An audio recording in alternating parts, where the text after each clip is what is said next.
সাতক্ষীরা সদর উপজেলার ধুলিহর ইউনিয়নের জাহানাবাজ নারকেলতলা মোড়ে গাঁজা ও ইয়াবা সহ এক যুবককে আটক করে পুলিশের কাছে সুপর্দ করেছে স্থানীয়রা।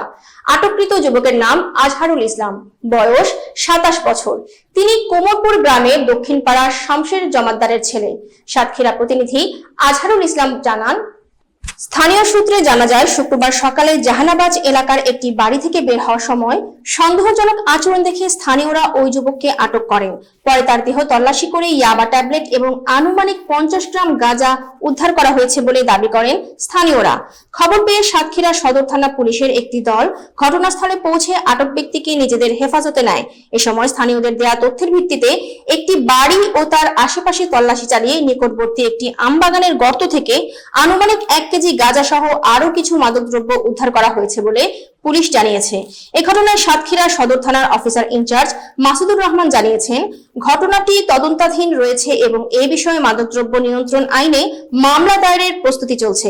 স্থানীয়দের অভিযোগ, ওই এলাকায় দীর্ঘদিন ধরে মাদক কেনাবেচা হয়ে আসছে। তাদের দাবি, আরো কয়েকটি স্থানে প্রকাশ্যে মাদক ব্যবসা চলছে, যার কারণে যুব সমাজ মাদকের দিকে ঝুঁকছে এবং এলাকায় চুরি, ছিনতাই সহ বিভিন্ন অপরাধ বৃদ্ধি পাচ্ছে। তবে স্থানীয়দের এসব অভিযোগের বিষয়ে অভিযুক্ত ব্যক্তিদের বক্তব্য তাৎক্ষণিকভাবে পাওয়া যায়নি। এলাকাবাসী মাদক নির্মূলে আইন শৃঙ্খলা বাহিনীর আরো কঠোর ও নিয়মিত অভিযান পরিচালনার দাবি জানিয়েছেন।